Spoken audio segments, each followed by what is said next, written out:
नमस्कार, आपके साथ मैं हूं सुचेता कुकरेती। देश अपना 80वां स्वतंत्रता दिवस मना रहा है और इस मौके पर देश का युवा यानी कि देश का जेनजी सबसे ज्यादा अहम हो जाता है इस देश के भविष्य को आगे बढ़ाने के लिए। और इसीलिए आज इस मौके पर उसी जेनजी पर एक खास सर्वे लेकर आए हैं। वो सर्वे जो बताता है कि जेनजी की उम्मीदें क्या हैं, जेनजी की महत्वाकांक्षाएं क्या हैं और जेनजी किन मुद्दों को लेकर इस देश के भविष्य की, इस देश की राजनीति को आगे बढ़ाना चाहता है। तो मेरे साथ इस देश का जेनजी, सबसे पहले अपने तालियां बजाइए, क्योंकि यही लोग आज बताएंगे कि आने वाला समय किसका होगा। इसी के साथ मैं आपको बता दूं, मेरे साथ कुछ मेहमान हैं। हमारे साथ बीजेपी के प्रवक्ता शिवम त्यागी हैं, तालियां बजाइए उनके लिए। सज्जन कुमार है, राजनीतिक विश्लेषक हैं। हमारे साथ धर्मेंद्र जी हैं, प्रोफेसर धर्मेंद्र यादव, समाजवादी पार्टी के प्रवक्ता हैं। हमारे साथ अंश वत्स हैं, कांग्रेस पार्टी का प्रतिनिधित्व करेंगे। और हमारे साथ हैं द एवरग्रीन सतीश जी, सतीश केसिंग, वरिष्ठ पत्रकार हैं। बहुत बहुत स्वागत सभी का। मैं शुरुआत कुछ आंकड़ों के साथ करूंगी, क्योंकि इस जेनजी का सर्वे यानी एक ऐसा सर्वे जिसमें पहले युवाओं से पूछा गया कि वो एनडीए को वोट करते हैं या वो इंडिया अलायंस को वोट करते हैं, और उसके बाद उनसे पूछे गए कुछ मुद्दे। ये सी वोटर का सर्वे है जो बताता है कि जेनजी की उम्मीदें क्या हैं। तो सबसे पहले जल्दी जल्दी मैं ये सर्वे की कुछ जो आपका आंकड़ा आया है वो बता देती हूं, और उसके बाद इसी से निर्धारित होंगे आपके भी सवाल और नेताओं से भी सवाल। तो सबसे पहले मैं आपको बताती हूं, जेनजी पर सी वोटर का जो सर्वे है उसमें पूछा गया कि वोट देने का मुख्य आधार क्या है, मतलब क्या सोचकर आप वोट देते हैं। एनडीए का जो जेनजी वोटर है वो नेता देखकर वोट कर रहा है 22%, लेकिन मुद्दा देखकर 30%, यानी सबसे अहम उसके लिए मुद्दा है। विपक्ष का जो वोटर है उसके लिए भी सबसे अहम अब मुद्दा है।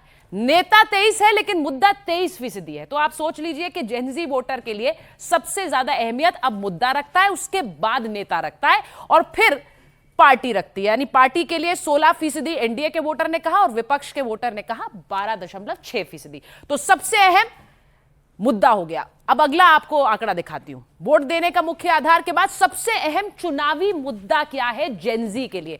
जेनजी को लगता है सबसे अहम उसके लिए है रोजगार, शिक्षा और स्वास्थ्य। रोजगार, शिक्षा और स्वास्थ्य 56% एनडीए का जो वोटर है, जेनजी वोटर, उसके लिए रोजगार और शिक्षा सबसे अहम है।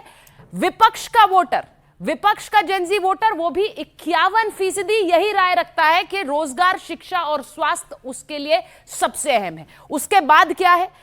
56% के बाद सीधे 11% है भ्रष्टाचार, यानी कि उसके बाद वो वोट देते वक्त भ्रष्टाचार के बारे में सोचता है। विपक्ष का वोटर भी भ्रष्टाचार के बारे में सोचता है, लेकिन उससे पहले वो महंगाई के बारे में सोचता है। जो महंगाई से प्रताड़ित है वो वोटर, जेनजी वोटर, 15% महंगाई का मुद्दा सोचता है।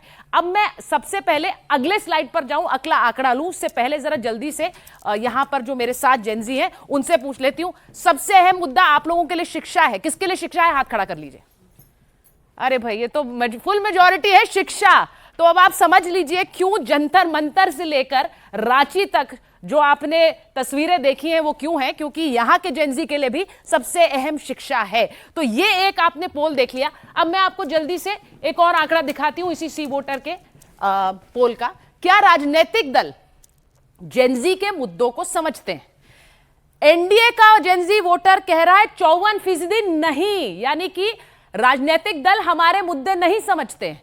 विपक्ष का वोटर भी 64%, यानी एनडीए वोटर से ज्यादा जो जेनजी वोटर विपक्ष का है वो कहता है हमारे मुद्दे नहीं समझ रहे। तो ये समस्या सबसे ज्यादा है। अब आप जल्दी से एक बार आपसे पूछ लेती हूं, आपके मुद्दे समझ रहा है क्या? आपके मुद्दे राजनीतिक दल समझते हैं? कितनों को लगता है हाँ? एक व्यक्ति को लगता है। तो जरा माइक दे दीजिए, इन्हें एक से ही पूछ लेते हैं। आपको लगता है राजनीतिक दल समझ रहे हैं? हाँ, लगता है। क्यों लगता है ऐसा? क्योंकि जैसे अभी जैसे इस बीच में हाँ। जैसे धर्मेंद्र प्रधान का रिजाइन मांगा गया। हाँ, ठीक है। तो हमारे प्रधानमंत्री और धर्मेंद्र प्रधान ने खुद उस दिन के बाद उन्होंने रिजाइन दिया। ठीक है। मुझे लगता है कि वो राजनीति के मुद्दे समझते हैं और जहां तक है वो लगता है। ठीक है। तो ज्यादातर लोग, एक जेनजी जो प्रतिनिधित्व है हमारे इस ऑडियंस में, उसको लगता है कि राजनीतिक दल समझते हैं। ज्यादातर लोगों को लगता है जेनजी में कि उनके मुद्दों को नहीं समझती है। अब मैं एक और आपको आंकड़ा दिखा देती हूं। राजनीतिक दल के मुद्दों को समझते हैं, ये तो आपने देख लिया। जेनजी ज्यादा से ज्यादा दोनों तरफ समझती है कि मुद्दे हमारे नहीं समझ रहे। राष्ट्रवाद का मुद्दा वोटिंग को प्रभावित करता है।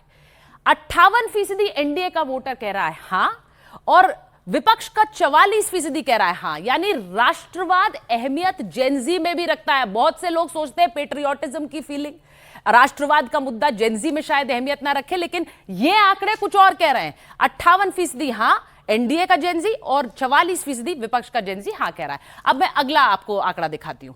सोशल मीडिया पर अभद्र भाषा का इस्तेमाल सही है क्या?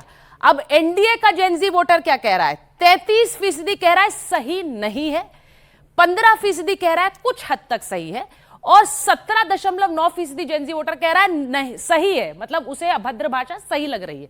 लेकिन विपक्ष का वोटर देखिए, जेनजी वोटर, वो कह रहा है सोशल मीडिया पर अभद्र भाषा सही है 25%, 18% कुछ हद तक, और सही नहीं है 24%।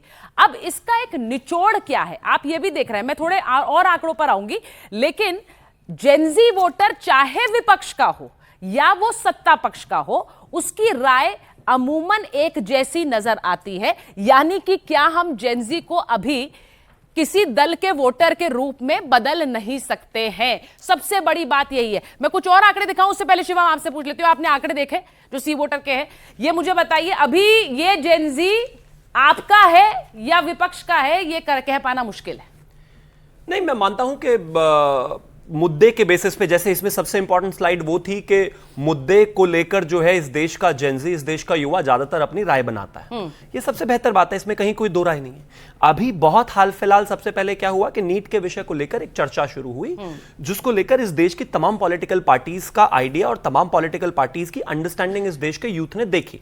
ठीक है, उसमें आगे बढ़कर क्या हुआ, नीट के बाद रीनीट हुआ, सारी चीजें हो गई, उसके बाद बात एक जगह आकर रुक गई कि कहीं ना कहीं शिक्षा मंत्री जी का इस्तीफा होना चाहिए, वो भी हो गया। यूथ ने इतना देखा, इस देश की अप्रॉक्सीमेटली 100 करोड़ जनता इस समय सोशल मीडिया पर है, और उससे भी ज्यादा इंपॉर्टेंट कि देश का अप्रॉक्सीमेटली 95% यूथ जो है वो सोशल मीडिया पर है। अब उसने एक जगह एक स्टैंडर्ड देखा, वहां से शुरुआत हो गई। देश की केंद्र सरकार ने कहा कि चलिए शिक्षा ही ठीक करते हैं। हालांकि रीनीट हो गया है, सक्सेसफुली हो गया है, बच्चे जो पास होने थे वो पास हो गए हैं, लेकिन चलिए फिर भी अगर बात इस्तीफे पर आकर रुकती है तो इस्तीफा ही देते हैं। तुरंत उसके बाद वो बात झारखंड पहुंची। झारखंड के बच्चे भी इसी तरीके से परेशान थे, इतने ही परेशान थे, इतना ही बार बार वो सरकार को रिक्वेस्ट कर रहे थे, और वो तो इस्तीफा भी नहीं मांग रहे थे। वो सिर्फ इतना कह रहे थे कि भाई आप एक काम करिए, जो जेपीएससी का पेपर हुआ उसका सबको पता है, उसमें धांधली हुई है, 50-50 लाख रुपए गए हैं, आप इसको कैंसिल कर दीजिए, फिर से जेपीएससी करा दीजिए, और इसकी जांच सीबीआई से करा दीजिए। सीबीआई से क्यों? क्योंकि पहले जो सीआईडी टीम ने सही फाइंडिंग्स कोर्ट में रखी थी, उस सीआईडी टीम को पूरे के पूरे तरीके से रातों रात बदल दिया गया था, लेकिन वह इस्तीफा भी नहीं हुआ। नहीं, पर शिवम आपने जो बातें बताई हैं वो तो ये सब जानते हैं। मैं आपसे पूछ रही हूं कि अभी आप जेनजी वोटर पर अपना धावा नहीं बोल सकते कि ये हमारे, वही तो मैं कहने की कोशिश कर रहा हूं, थोड़ा तो समय दीजिए। क्योंकि अगर तो ये बच्चों ने दो सिचुएशन, दोनों जगह दो पेपर को लेकर देखी, उसके बाद वो ओपिनियन फ्रेम करेंगे। ठीक है, जाहिर है जो इस्तीफा नहीं देंगे, जो री एग्जाम नहीं कराएंगे, जो सीबीआई जांच नहीं कराएंगे, और एक तरफ केंद्र सरकार है जो इस्तीफा भी देगी, रीनीट भी कराएगी, लोगों को जेल भी डालेगी, कानून भी बनाएगी, ओपिनियन फ्रेम करेंगे और भारतीय जनता पार्टी की तरफ ही करेंगे, और पहले भी इससे चुनाव में किया है। लेकिन हां, और ज्यादा बेहतर संवाद की जरूरत है, और ज्यादा अच्छे तरीके से कम्युनिकेशन की आवश्यकता है, और कहीं ना कहीं मैं मानता हूं कि एजुकेशन में जितने सुधार की जरूरत है वो करने की आवश्यकता है। केंद्र सरकार ने शुरुआत कर दी है, भाजपा तैयार है, बाकियों को देखना है वो जनता के सामने। कह रहे हैं कि रांची में जो हुआ है उसके बाद राय बदलने वाली है। अंश, वो ये कह रहे हैं कि राय बदलेगी। ये जो जेनजी, अभी इस पर हम अपना दावा नहीं बोल सकते, लेकिन बोलेंगे क्योंकि रांची बहुत कुछ बदल देगा। नहीं, रांची तो बहुत कुछ बदल रहा है। सवाल यहां पे यह है कि जब ये बात करते हैं कि हमने कार्रवाई की, कि हमने अरेस्ट किए, सवाल पूछे कि अरेस्ट किसको किया?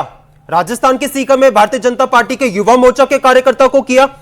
हमने कही, इन्होंने कहा कि हमने सीबीआई की जांच बिठाई।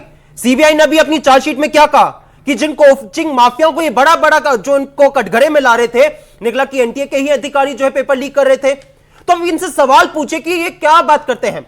सवाल यहां पे ये कि जब ये कहते हैं ना कि कंपेयर करते हैं दिल्ली के जंतर मंतर को, और यहां पे कहते हैं कि हमने इस्तीफा दे दिया। आपने इस्तीफा कैसे दिया?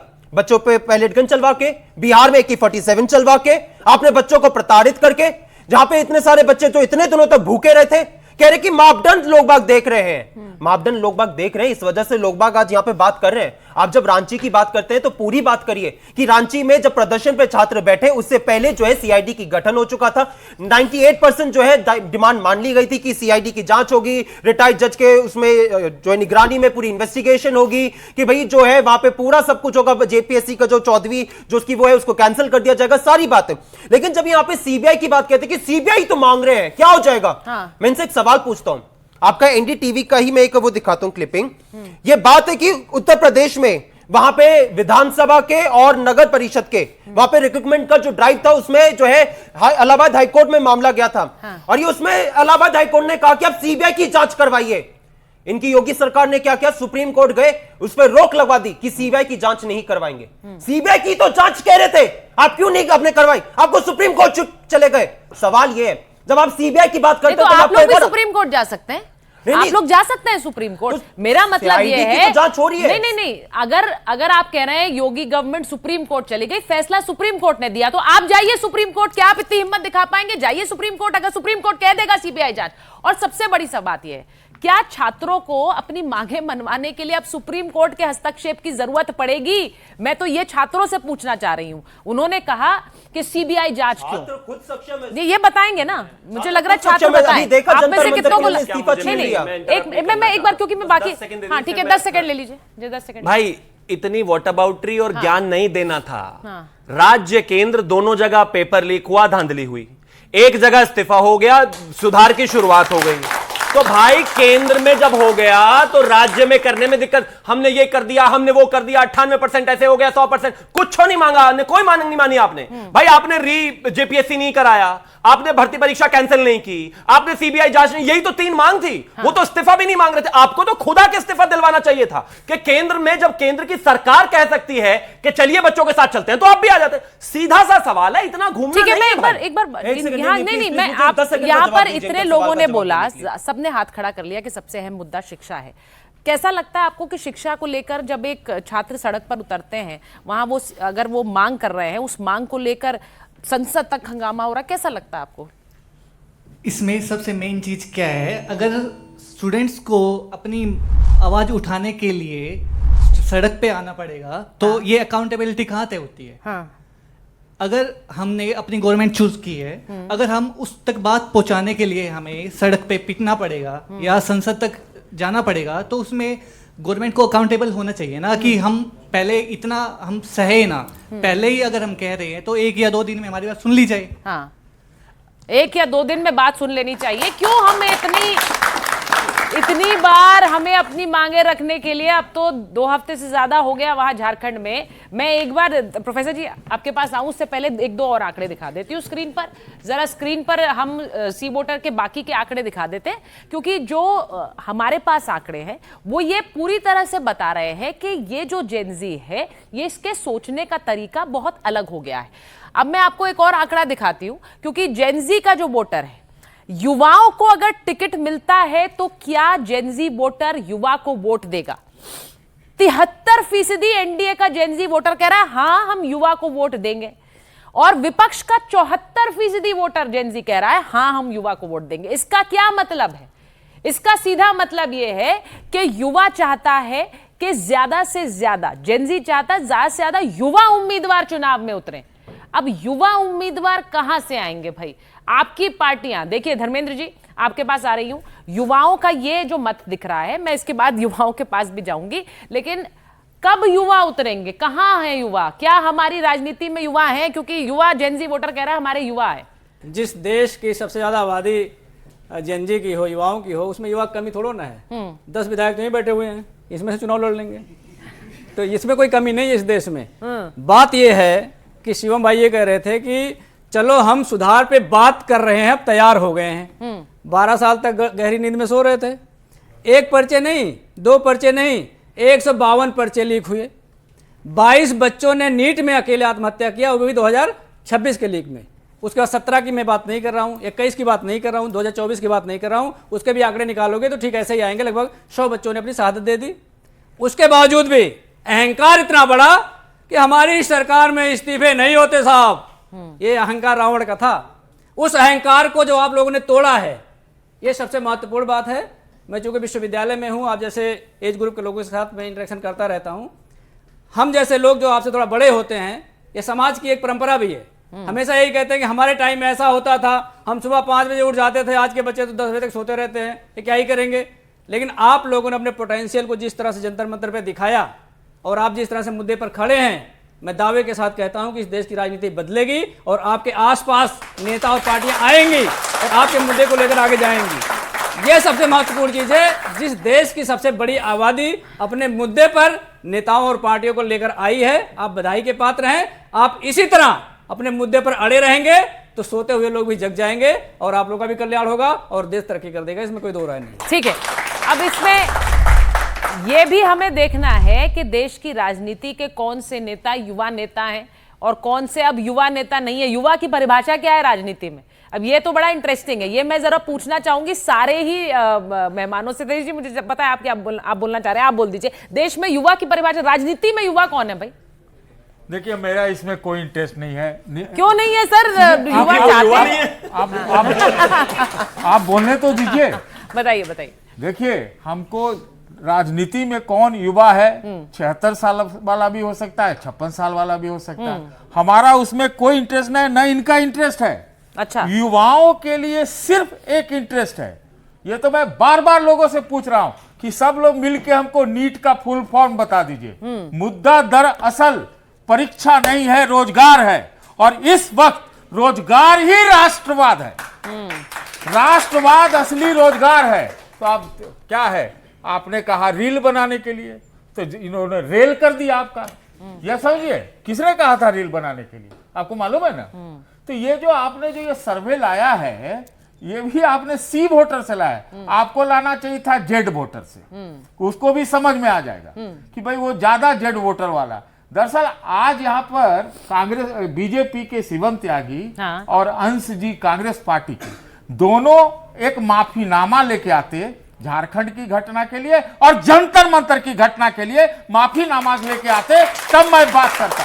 क्योंकि मेरा सिर्फ इंटरेस्ट, चाहे मैं जिस जनरेशन का रहूं, लेकिन रोजगार है और यही रोजगार है और ये जनरेशन इंडिया की बात है। एक लाइन और बोल दो, सुन लीजिए। बोलिए। इस देश में, जिस देश में सिर्फ 7% ग्रेजुएट को पहले साल सैलरी वाली नौकरी मिल रही हो, आप उसी से समझ सकते हैं कि ना हमको नेता की चिंता है, ना हमको सरकारों की चिंता है, हमको अपने भविष्य की चिंता है।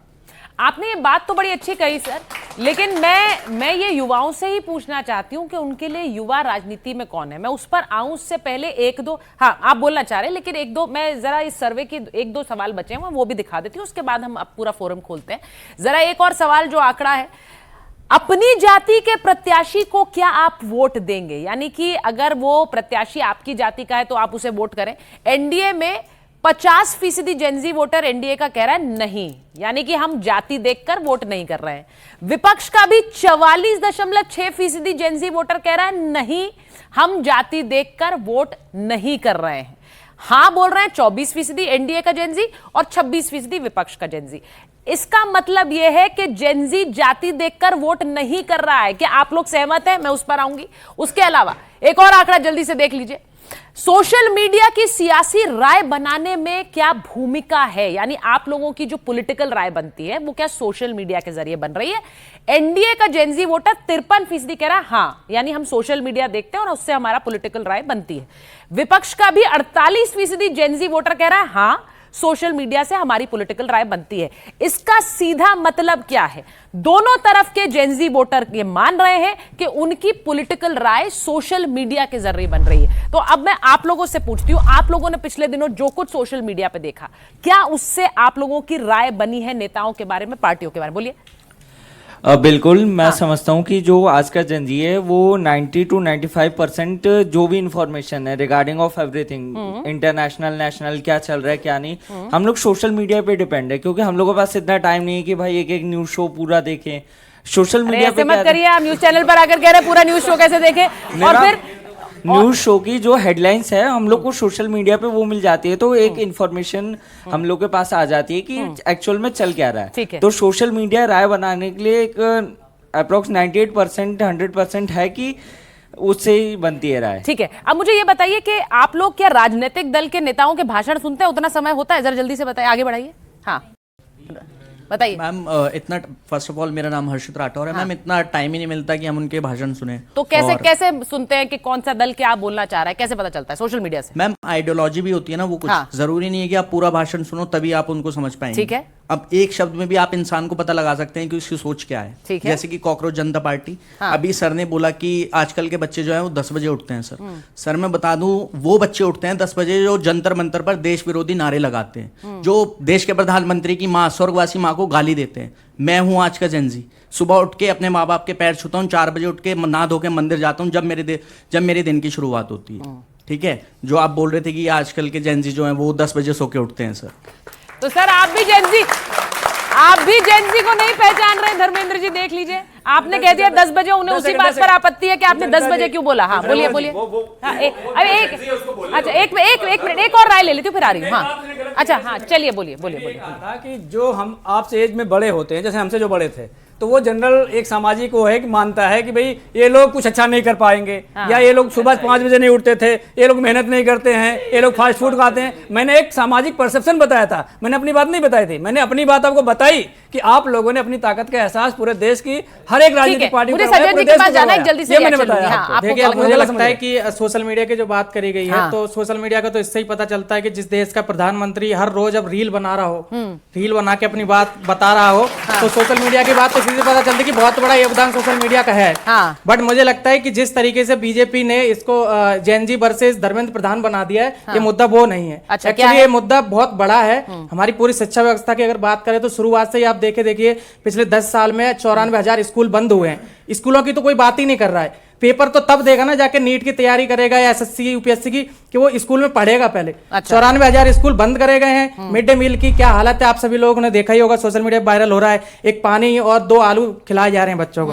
तो मुझे लग रहा है कि अब शायद इनकी अकल ठिकाने आई है।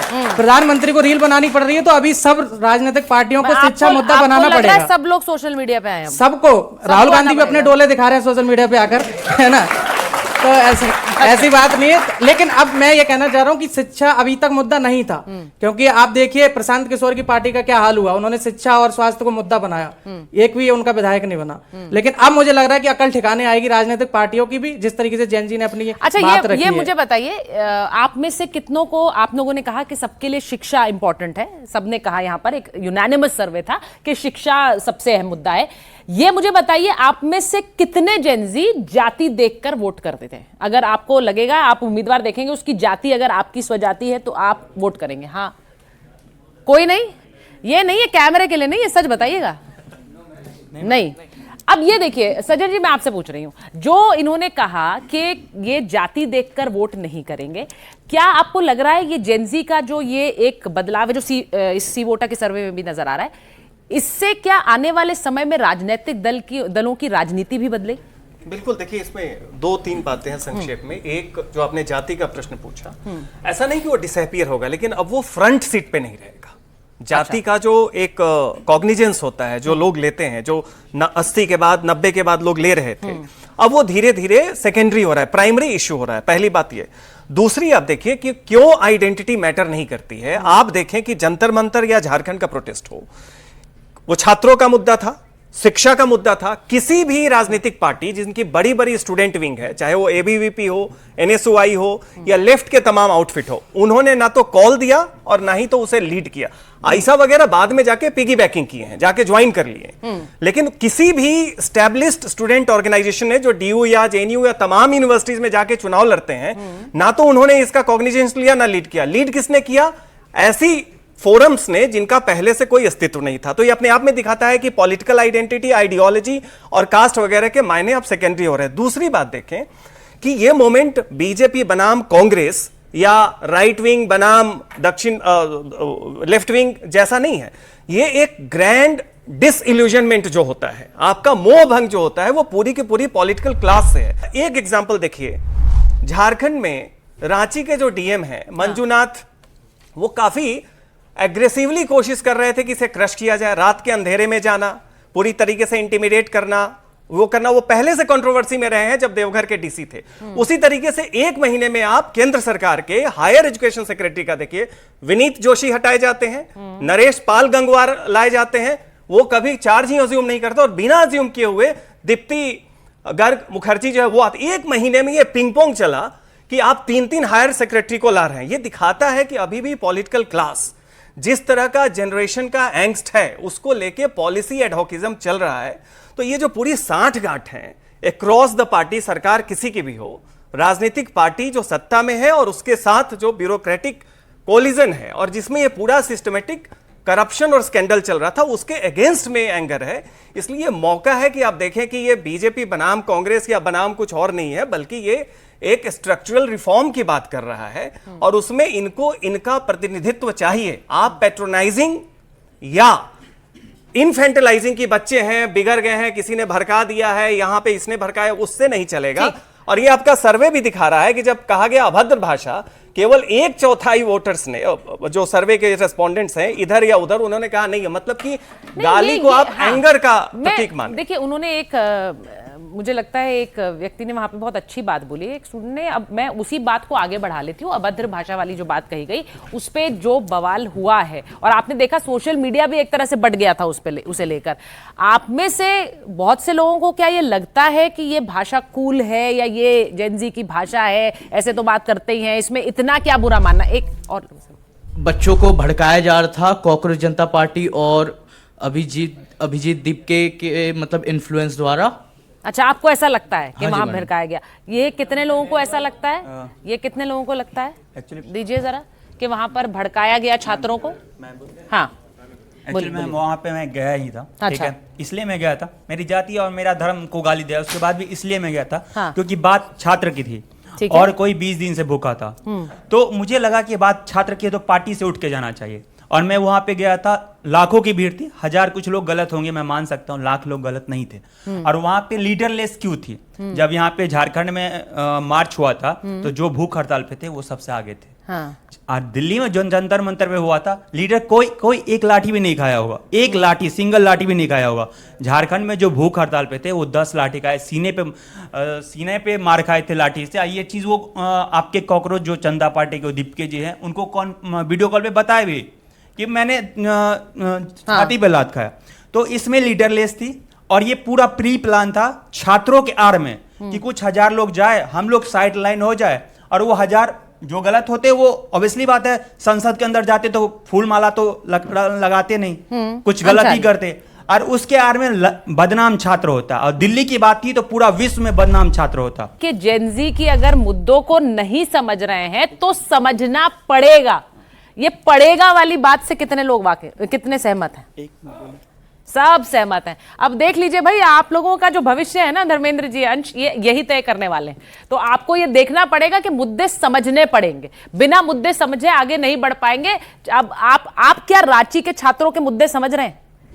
रांची के छात्रों के हम मुद्दों को समझ रहे हैं, इसलिए डे 1 से जब वहां पे प्रदर्शन हुआ, हमारी मंत्री हैं दीपिका पांडे सिंह, वो वहां पे गई, उन्होंने ये नहीं कहा कि हमारी सरकार के खिलाफ प्रदर्शन है, हम नहीं जाएंगे।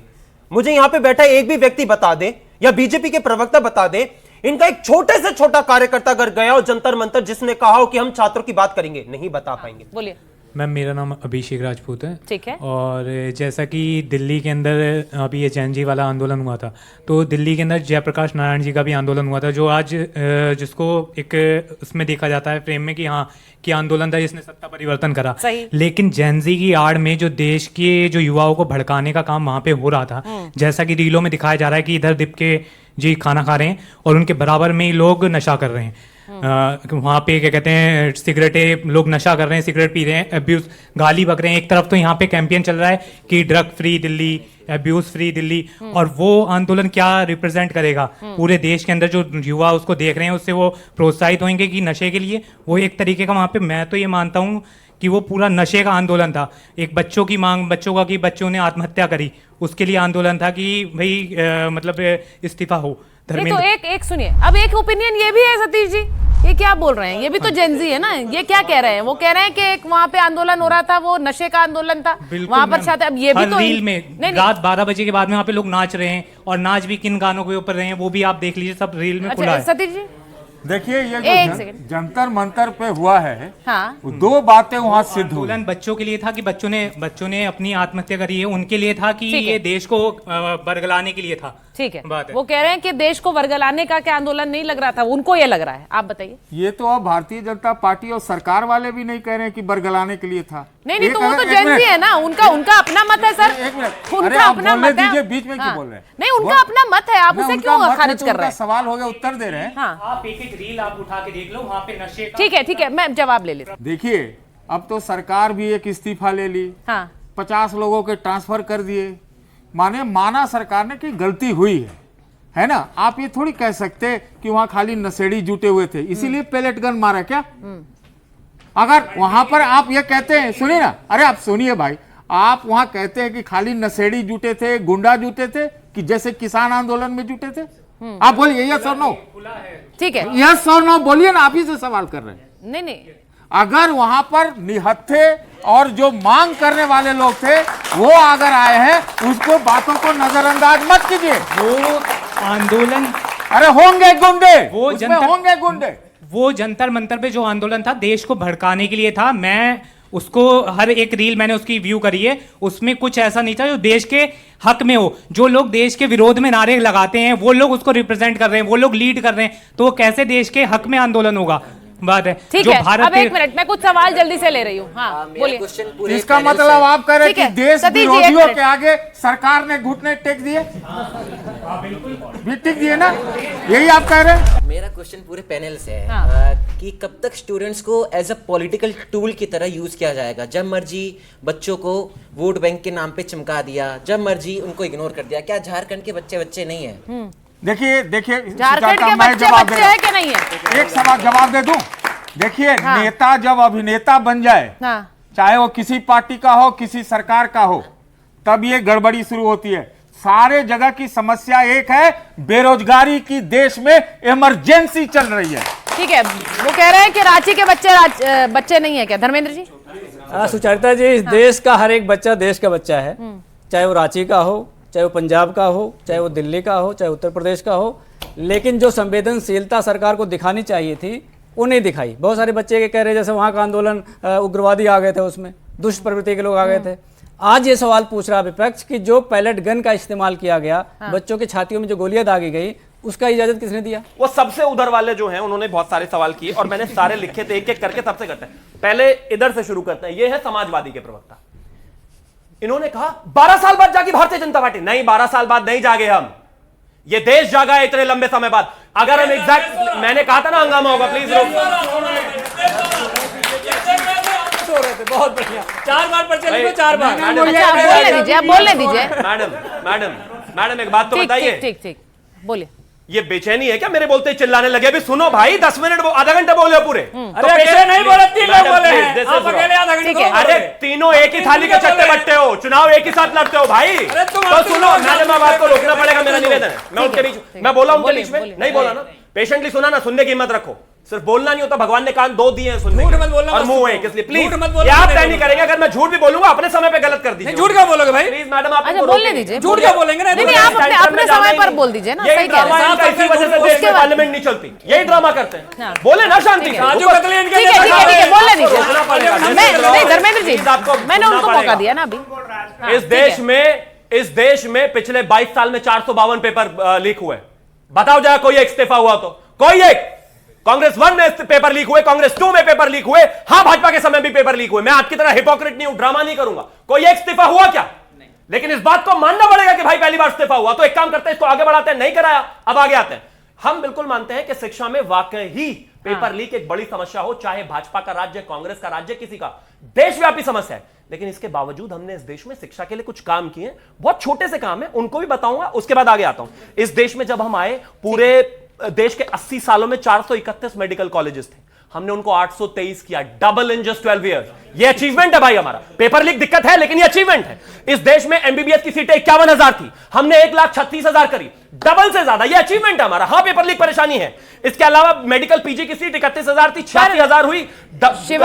डबल आईटी मैडम वो 35 मिनट बोल, नहीं नहीं 35 मिनट थोड़ी बोल रहे हैं, ये कुछ ज्यादा है ना 35 मिनट। पहली बात उनका आप भी काफी देर से बोल रहे हैं, दूसरी बात बोलने भी नहीं देंगे। नहीं हो आप सकता, तो काफी देर से बोल रहे हैं ना, ऐसा नहीं है कि आप क्यों आप ये गलत बात ऐसे नहीं, गलत कुछ नहीं है, मैं कभी गलत नहीं करती हूँ। उनको मौका दिया, आपको दिया, इतनी देर से बोल रहे हैं। गलत नहीं है। अच्छा भाई ऑपोजिशन 35 मिनट बोले, पोजीशन को कम से कम 10 मिनट मिलने चाहिए कि नहीं? गलत कैसे है? ऑपोजिशन हो गए, गलत कैसे है फिर ये?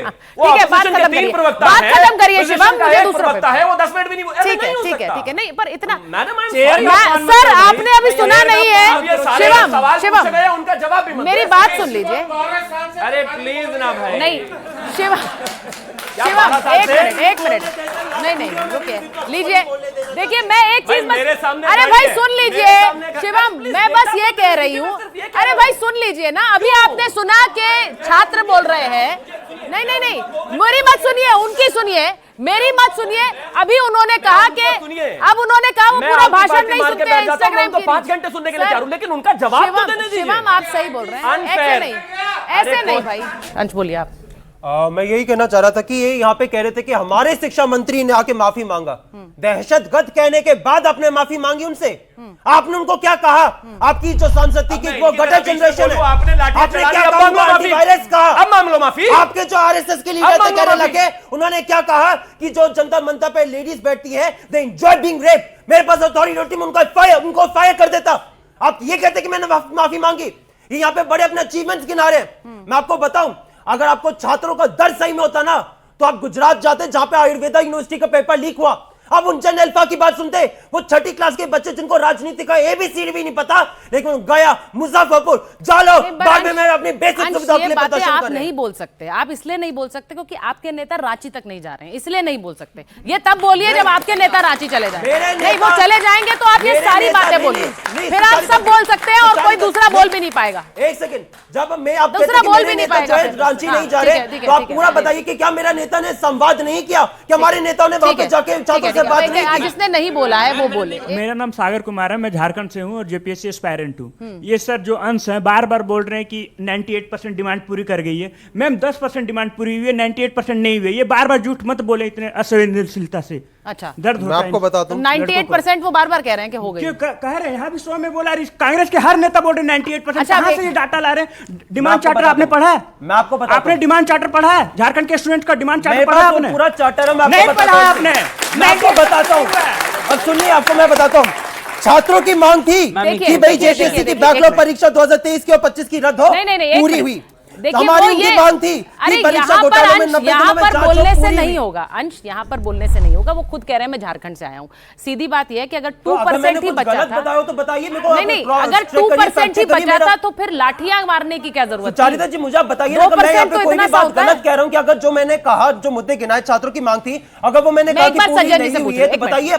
सज्जन जी अगर 2% ही बचा था तो फिर लाठियां बरसाने की जरूरत नहीं थी। ये जो वो उन्होंने कहा कि उन्होंने कहा 98% करके भ्रमित क्यों कर रहे हैं? निश्चित तौर पे देखिए, अगर आप 98% मान रहे हैं और उसमें 2 और डिमांड थे, एक था कि सीजीएल की परीक्षा रद्द हो और दूसरा ये था कि आपको जो सीआईडी है वहाँ की जांच एजेंसी स्टेट की, उस पर नहीं भरोसा है, आप सीबीआई की डिमांड कर सकते थे। तो उसकी जगह आपको अगर लगता है कि सीबीआई सेंट्रल गवर्नमेंट के अंडर में है, वो कलर्ड होगा, तो आप किसी रिटायर्ड जज सुप्रीम कोर्ट के किसी के अंदर एक कमेटी बना के आप ये संवाद तो कर सकते थे। जिस दिन 10 तारीख को छात्रों का मार्च विधानसभा के लिए हुआ, चूंकि वहां के हेमंत सोरेन चीफ मिनिस्टर खुद लोअर प्राइमरी एजुकेशन देखते हैं, सुविद्या कुमार हायर देखते हैं, चीफ मिनिस्टर आके एक बार संवाद कर सकते थे, क्योंकि जंतर मंतर से आपको सीख लेनी चाहिए। सवाल यहां पे है सबसे बड़ी बात कि पूरी की पूरी फ्रेमिंग ऐसी हो रही है जैसे ये राजनीतिक प्रायोजित है। और दूसरी बात जो आपने कहा, बहुत लोगों ने कहा कि इसमें कुछ असामाजिक तत्व आए, अभद्र भाषा का प्रयोग किया गया। एक बात याद रखिए, ये सब सेकेंडरी है। प्राइमरी है कि जिस बड़ी संख्या में छात्र हैं उसमें ओवरवेमिंगली ज्यादातर छात्र जो थे वो जेन्युइन एंगर से आए थे। सीजेपी हो, सोनम वांगचुक हो, या जो झारखंड का न्याय मोर्चा महतो, सब लोग हो, ये माध्यम बने, ये कारण नहीं है। ये बस माध्यम, प्रशांत किशोर बांकीपुर में माध्यम बने हैं गुस्सा दिखाने के, उनके कारण कुछ नहीं हुआ है।